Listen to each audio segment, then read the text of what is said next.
Although many Zelda games are not that hard, we sometimes still need rupees quite a bit. Generally, they are not hard to come by, often being found in grass, pots, and defeated enemies. But there are times when we need a good amount of them to buy certain items. Some examples are buying the magic armor in Wind Waker and Twilight Princess, paying Tingle to decipher Triforce maps in Wind Waker, buying stuff in Breath of the Wild, buying health potions in hero mode in various games, buying items, especially red potions, in Zelda 1, saving 5,000 rupees at the bank in Majora's Mask. Many of the following are mid-game tips, usually not accessible in the first hours of the game. It's also important that we need a replenishable source of rupees, so we can exploit this opportunity as often as we need and want. We will also take a look at some gambling minigames. In most games, it's often sufficient to consistently collect small amounts of rupees from defeated enemies and looted treasure chests. But this is a boring answer in regards to this video, so here are various methods to farm rupees quickly in different Zelda games.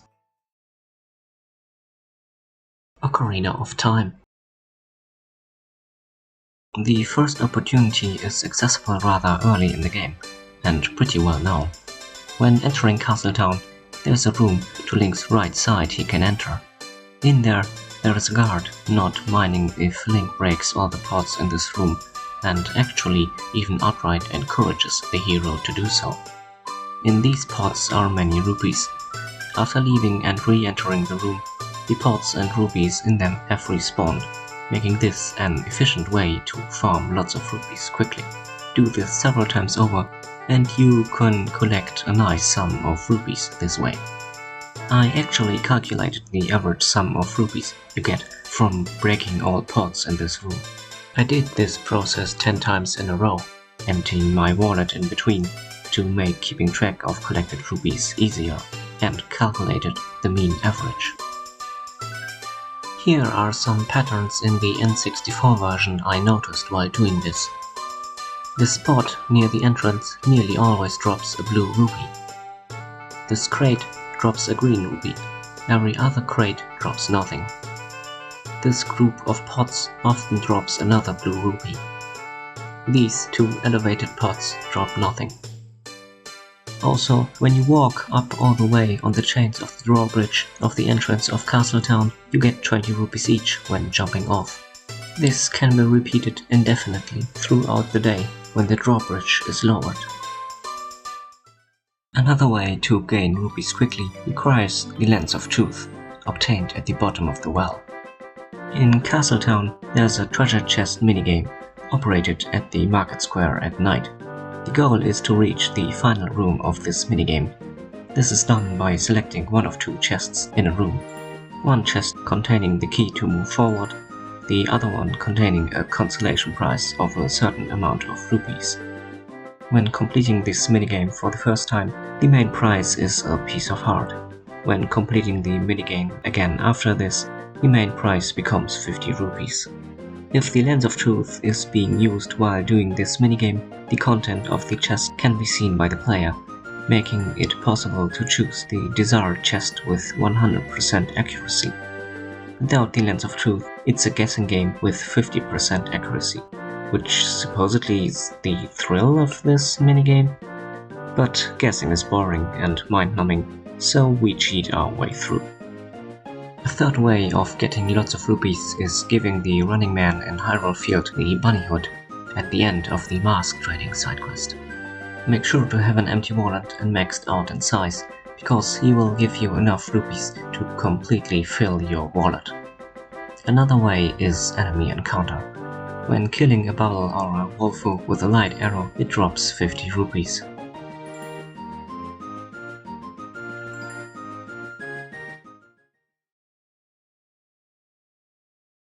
Majora's Mask. Again, I'll start with a pretty well-known possibility. The two chests containing 100 rupees on the rooftops of East Clocktown and in the Clocktown sewers. There are 2 other chests in Clocktown containing 100 rupees each, one in the knife chamber after obtaining the key, and one in the stockpot inn's staff room. However, as the last one requires most of the Anjo and Cafe side quests to be completed, it isn't a quick way to gain rupees. Another chest containing 20 rupees can be found in South Clocktown at the entrance to East Clocktown. Also, the grass in North Clocktown contains 28 rupees, at least in the N64 version. There's also the possibility to cheat the lottery, get to know the winning numbers of the previous day, and use this knowledge to correctly guess them in each subsequent cycle. Killing the big dodongos in the snowy area of Terminal Field earns 50 rupees each, as well as killing some enemies like bowls with light arrows. Killing Takuri, the big bird circling around the entrance to Milk Road, grants 200 rupees. There's a treasure chest minigame in East Clocktown, allowing you to win 50 rupees when paying 20 rupees as a participation fee as Human Link. But as you have to navigate a randomized, undetectable maze to reach it, I find this minigame to be rather tedious. More fun might be the doggy racetrack at Romani Ranch, especially when using the Mask of Truth to read the dog's minds. The bet Link places is paid out 1-to-1 when the dog he chose reaches 3rd to 5th place, doubled when reaching 2nd place, and tripled when reaching 1st place. I honestly think this minigame deserves its own video, so I won't go into detail here. Or you can just pick the golden dog every time for an optimal overall strategy.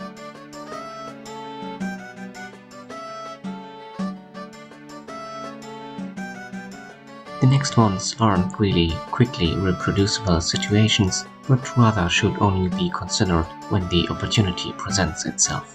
After winning the Goron race and obtaining the gold dust, it can be sold for 200 rupees at the curiosity shop. The same goes for big pose, while regular pose can be sold for 50 rupees. Wind Waker. There's really not much to say here. Just grappling hook the treasure chests to the surface whenever you see one on your travels. This should suffice big time.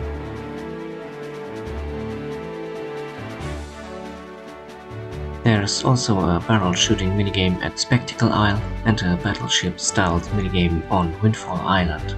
But as the former requires some skill and the latter is infamous for its requirement of a hefty dose of luck, there are way easier ways of getting a replenishable source of rupees. The letter sorting minigame at Dragon Roost Island also is an opportunity to earn some rupees.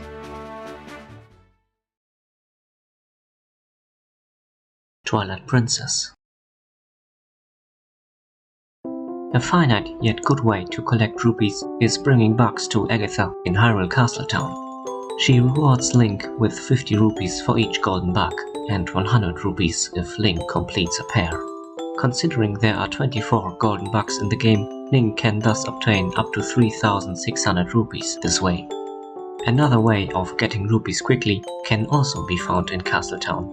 However, this method is only available near the endgame. When defeating all 60 Poes and collecting their souls, thereby lifting the curse placed on Giovanni, his cat Gangle rewards Link with 200 rupees every time he visits. This method is really similar to collecting all 100 golden skulltulas in Ocarina of Time. I found it really convenient to collect rupees while fighting through the Cave of Ordeals. However, this location is mostly an endgame possibility, so this should be kept in mind. I only did the Cave of Ordeals once in regards to doing research for this video and managed to collect 573 rupees. I got to the 45th floor while being somewhat rusty with fighting and lost focus with collecting rupees after the 40th floor, so the number could even be higher by around 30 to 50 rupees. Especially the yellow ones, being worth 10 rupees, add up to a nice sum when being collected continuously. Several minigames also earn some rupees, like the Star minigame in Castletown, the Zora River minigame, also known as Isa's Rapid Ride, at Upper Zora's River, and the Cuckoo minigame, also known as Flight by Fowl, at Lake Hylia. The Star minigame is located in a back alleyway in West Castletown Road and consists of collecting orbs with the help of the claw shot. The entering fee is 20 rupees. After winning the game twice with the single and double claw shot respectively, and thus obtaining both quiver upgrades, the game can be played again. If it is won this time, Link gets 100 rupees as a prize. Isa's Rapid Ride can be played at Upper Zora's River and costs 20 rupees. The game consists of shooting jars while navigating Zora's River. Doing this earns 1 or 2 points, depending on the color of the destroyed jar. The game is won when Link reaches a score of 25 or higher. When winning the game the first time, a larger bomb bag is obtained. When winning the game again afterwards, a prize of 50 rupees is given out to Link. I didn't find this game particularly good at accumulating wealth, as I wasn't good at it, mostly due to losing a point when hitting a wall, and the prize money of 50 rupees is only half that of the Star game, which I found the easier game with a little bit of planning. Flight by Fowl, located at Lake Hylia and run by Falby, can be accessed by using the cannon operated by fire to shoot Link up in the sky.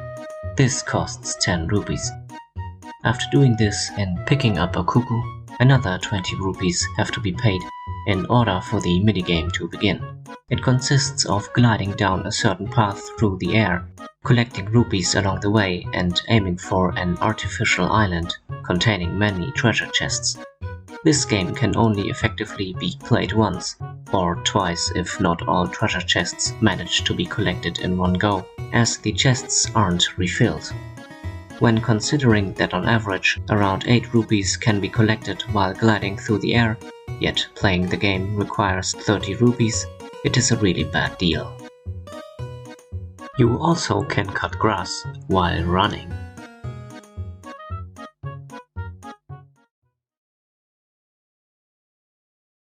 Minish Cap. A very convenient way to farm not only rupees, but especially mysterious shells, is destroying rocks at the graveyard. This location requires you to have collected 3 of the 4 elements of the Force Sword, therefore being able to make 2 additional copies of Link and the Lantern. First, leave Hyrule Castle from its northern side towards North Hyrule Field and go to the northwestern section of the map atop a cliff. Enter the cave by using the ladder, push the giant block to the left and exit the cave through another ladder to reach the Royal Valley. Go down, left and up. Now you have to find your way through a little maze. Use the wooden signs to guide you and beware of the genie. When you are at the graveyard, go up until you have reached the stone door. Let Dampé open it for you and go through it. Then head right until you reach a formation of rocks. For this method to be as effective as possible, however, we also need the Great Spin Attack on the 8th Tiger Scroll learned from Swiftblade I under his grave in the southwest of Castor Wilds, as well as the blue kinstone with a zigzag pattern on it, used to fuse kinstones with Dampé, thereby opening the grave in the northeast of the graveyard. Now that we got all of these preparations done, use the Great Spin Attack to destroy the rocks. After this violent act of destruction, go into the cave north of it and immediately exit. This will respawn the rocks with items in them. Do the spin attack again, enter and leave the cave again, rinse and repeat. This grants maximum efficiency to collect many rupees and shells in a rather short amount of time. Farm here for 30 or 40 minutes and you can collect hundreds of shells and rupees. Alternatively, you can try your luck as a human lawn mower at Trilby Highlands, but I found the rocks at the graveyard much more resource yielding and less time consuming. Now, we need to take a short excursion into probability math, as we will need it for the following chapters, since I want to talk about the odds of gambling. I will think about a hypothetical scenario where we play a gambling game over and over again, and see what the outcome rupee-wise is. For this, in regards to rupees, I will add every possible outcome and divide this sum by the number of possible outcomes. Then I will subtract the payment for each time to play and get the average net gain, also called the expected value. If the expected value is positive, we have a net gain.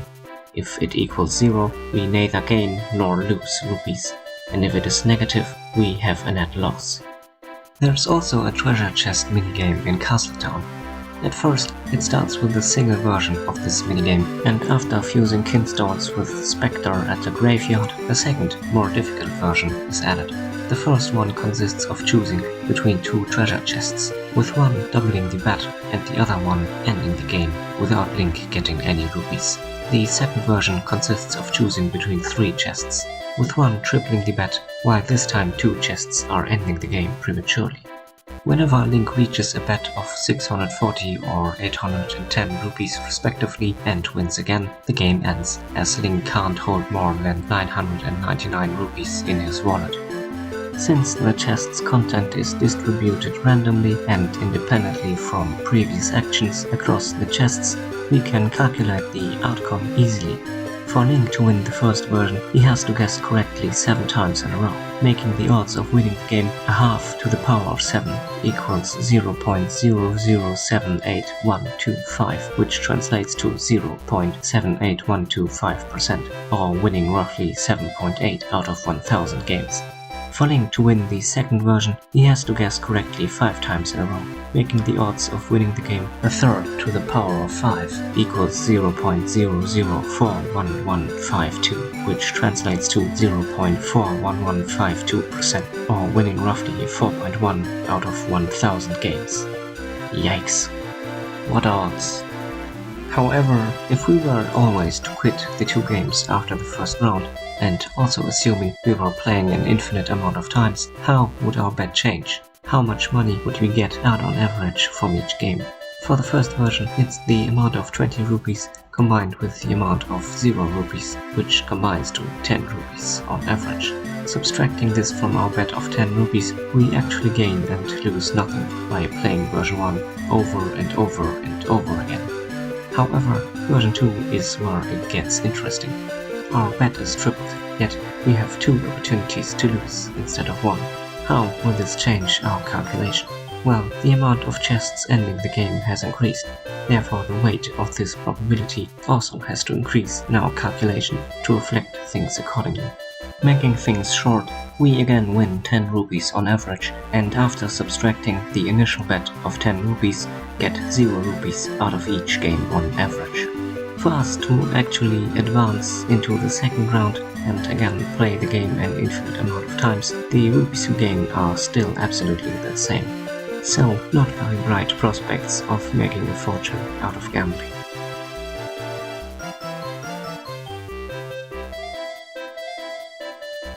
Yellow Picolite can be bought from Beetle at Hyrule Market Square. It increases the amount of rupees appearing for 30 seconds when being used.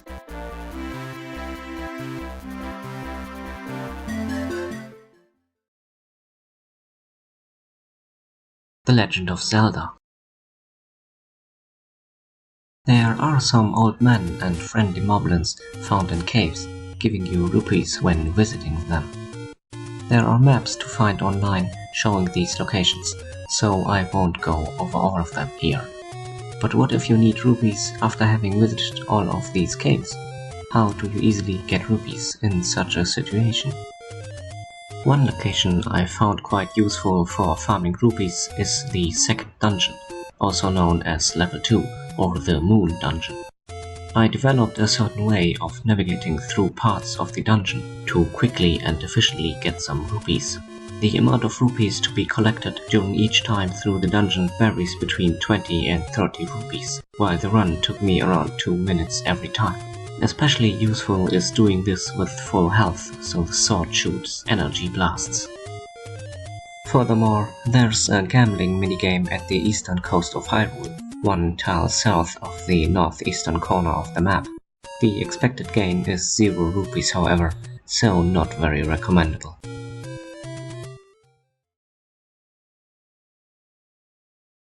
Breath of the Wild.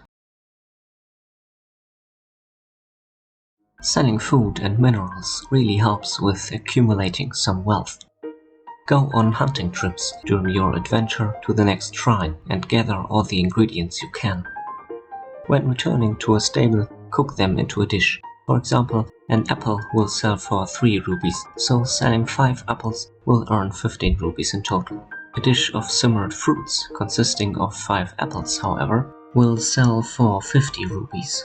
The same can be said for 5 raw meat, selling for 8 rupees each, making 40 rupees in total, while a dish of meat skewer sells for 120 rupees. Acorns sell for 2 rupees each, while a dish of sautéed nuts consisting of 5 acorns sells for 30 rupees. Quite the improvement. Regarding minerals, amber sells for 30 rupees, an opal sells for 60 rupees, and a ruby sells for 210 rupees, for example. There is also another treasure chest minigame located in Rural Village when turning left while entering the village. Like before, we have to choose between 3 treasure chests. One contains the main prize, doubling or tripling Link's bet, while the other 2 merely contain 1 rupee. We can choose between 10, 50 or 100 rupees to bet. When Link bets 10 or 50 rupees, his prize money will be doubled. If he bets 100 rupees, his prize money will be tripled.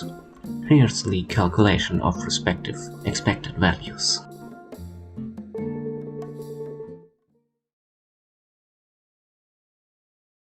Oracle of Seasons. An easy and somewhat quick way for making rupees once you get the shovel from Holly in the Woods of Winter is dig, dig, dig. Digging nets you quite some rupees in Holodrum and ore chunks in Subrosia, respectively. In Horon Village, there is a shop selling various items. It has a basement floor. There, once all items are purchased, a treasure chest minigame is opened. It lets Link choose between 2 treasure chests for an entry fee of 10 rupees, him winning either a red rupee-like gem, being worth 0 rupees, or nothing. After successfully opening the 3rd chest, a ring can be won. If the game is continued, however, successfully opening the 5th chest earns a more valuable ring. However, since the gems won here are worth no rupees, the calculation is rather simple. Thus, Link is losing 10 rupees on average every time he decides to play. I hope this compiled list is somewhat useful and enjoyable, and the math explanations weren't too complicated. However, I wanted to take a closer look at the probability of those gambling minigames myself and felt like sharing the results. On a small side note, while there is usually no shortage of rupees in Zelda games, I personally enjoyed and by now prefer actually buying things I need at shops during my quest, like arrows or bombs, rather than farming for them in the overworld. It makes rupees much more valuable for me, and I enjoyed collecting and spending them more. That's it for now.